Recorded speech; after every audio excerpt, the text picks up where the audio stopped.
खूबसूरत गांव जिसके उर्द गर्द सब्ज पहाड़ थे और सूरज गुरूब हो रहा था। बच्चे गलियों में खेल रहे थे और आयान, एक 8 साला लड़का जिसके चमकते हुए काले बाल और रोशन बादामी आंखें हैं, अपनी 10 साला बहन सारा के साथ एक लकड़ी की बंच पर बैठा हुआ था। सारा, जिसके कुंधे तक भूरे बाल हैं और वो गुलाबी रब्न से बंधे हुए हैं, एक पुरानी परासरार किताब पकड़े हुए थी जिस पर सुनहरी निशान बने हुए थे। किताब के अंदर एक नक्शा था जो अचानक चमकने लगा। सारा, जो कि होशियार और हौसलामंद 10 साला लड़की है, ने हैरानी से कहा, "ये नक्शा इस बड़े टावर का रास्ता दिखा रहा है।"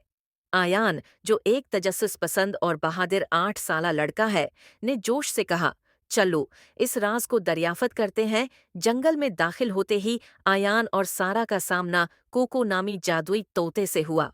कोको, जिसके पैरों में कौस कज़ह के रंग थे और उसके सर पर एक छोटा सा सुनहरी ताज था, ने कहा, "मैं तुम्हारी मदद करूंगा, लेकिन आगे का रास्ता खतरनाक है।" एक गहरी खाई ने उनका रास्ता रोक दिया। कोको, जो होशियार और रहनुमाई करने वाला तोता था, ने कहा, "यहाँ एक पल छिपा हुआ है, लेकिन ये तभी जाहिर होगा जब तुम दरख्त पर लिखी पहेली का जवाब दोगे।" आयान ने जहानत से पहेली हल की और एक सुनहरी पल आहिस्ता आहिस्ता जाहिर होने लगा। पल के पार करते ही सायादार मखलूक ने हमला किया। उनकी आंखों से सरख रोशनी निकल रही थी। आयान, जो बहादुर है, ने अपनी तेज रफ्तार से हमला करने का फैसला किया।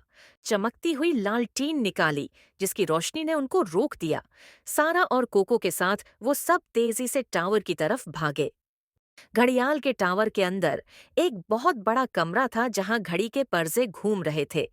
वहां एक बूढ़ा शख्स बैठा था जो वक्त का रखवाला था। इसकी लंबी सफेद दाढ़ी और चमकती हुई सुनहरी आंखें थीं। इसने कहा, "अगर तुम राज तक पहुंचना चाहते हो तो मेरी आजमाइश कबूल करो।"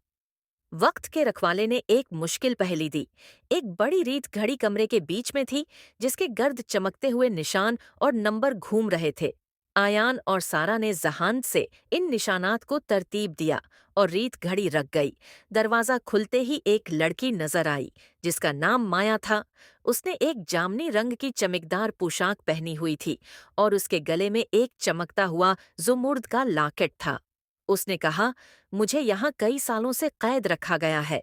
सायादार मखलूक ने टावर के अंदर हमला कर दिया, मगर माया ने अपने लाकट की रोशनी से उनको रोक दिया।